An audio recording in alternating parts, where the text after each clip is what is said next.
भारत के प्रधानमंत्री नरेंद्र मोदी ने किया बड़ा ऐलान, अब हो सकती है पाकिस्तान पर एयर स्ट्राइक। क्या वाकई मिट जाएगा पाकिस्तान से नामो निशान, या फिर झुककर भारत से माफी मांगेगा पाकिस्तान? जानिए वो 5 देश जिन्होंने भारत को कार्रवाई के लिए समर्थन दिया और पाकिस्तान को झुकने पर मजबूर कर दिया। नंबर 5, रूस। रूस हमेशा से भारत का भरोसेमंद दोस्त रहा है।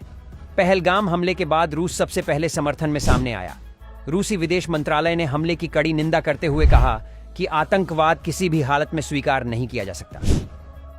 रूस ने इशारों में पाकिस्तान को जिम्मेदार ठहराया और भारत को भरोसा दिलाया कि अगर जरूरत पड़ी तो वह अपनी खुफिया जानकारी, सैन्य तकनीक और मदद देने के लिए तैयार है। रूसी राष्ट्रपति ने व्यक्तिगत रूप से प्रधानमंत्री मोदी से बात कर संवेदना जताई और आतंकवाद को जड़ से खत्म करने में सहयोग का वादा किया। वैसे पाकिस्तान के साथ क्या करना चाहिए, कमेंट में जरूर बताना। Number 4, Israel. आतंकवाद से लड़ाई में इजराइल का अनुभव किसी से कम नहीं है। इस हमले के बाद इजराइल ने खुलकर भारत का समर्थन किया। इजरायली प्रधानमंत्री ने कहा, भारत पर हमला हम सभी पर हमला है, और पाकिस्तान को आतंक का पोषक देश करार दिया। इसके अलावा इजराइल ने भारत को अत्याधुनिक drone technology, special force training और आतंकवाद विरोधी रणनीतियों में मदद देने की पेशकश की है। भारत और इजराइल के बीच पहले से ही मजबूत रक्षा समझौते हैं और इस घटना के बाद इन रिश्तों में और मजबूती आने की उम्मीद है। नंबर 3, अफगानिस्तान। अफगानिस्तान खुद पाकिस्तान प्रायोजित आतंकवाद का शिकार रहा है, इसलिए भारत पर हुए इस हमले से उसका दर्द और गहरा हो गया। अफगान राष्ट्रपति ने कहा कि जो जख्म भारत को एक दिन में मिला है वो अफगानिस्तान हर रोज झेलता है। उन्होंने पाकिस्तान को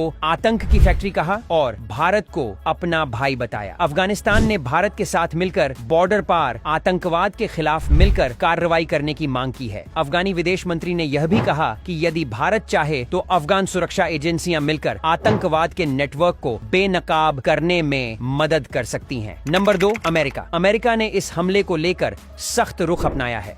व्हाइट हाउस ने पाकिस्तान को चेतावनी देते हुए कहा कि वह अपनी जमीन का इस्तेमाल आतंकियों को पनाह देने और हमले की साजिशों के लिए न होने दे। अमेरिका ने भारत को हर संभव सहायता देने का भरोसा दिया, चाहे वो सैन्य सहयोग हो या खुफिया जानकारी। इसके अलावा अमेरिका ने संयुक्त राष्ट्र में पाकिस्तान के खिलाफ प्रस्ताव लाने की संभावना भी जताई है। Number 1, France. फ्रांस ने इस आतंकी हमले को मानवता पर हमला करार दिया। फ्रांस के राष्ट्रपति ने कहा कि आतंकवाद को बढ़ावा देने वाले देशों को अब जवाबदेह ठहराया जाना चाहिए। फ्रांस ने भारत को अपनी आधुनिक सुरक्षा तकनीक जैसे कि बम डिटेक्शन डिवाइस, ट्रैकिंग सिस्टम और एंटी टेरर ट्रेनिंग मुहैया कराने की घोषणा की है। साथ ही उन्होंने कहा कि फ्रांस भारत के साथ रक्षा सहयोग और आतंकवाद विरोधी साझेदारी को और मजबूत करेगा। फ्रांसीसी मीडिया और नागरिकों ने भी सोशल मीडिया पर भारत के समर्थन में अभियान चलाया है, जिससे एक भावनात्मक समर्थन की लहर भी दिख रही है।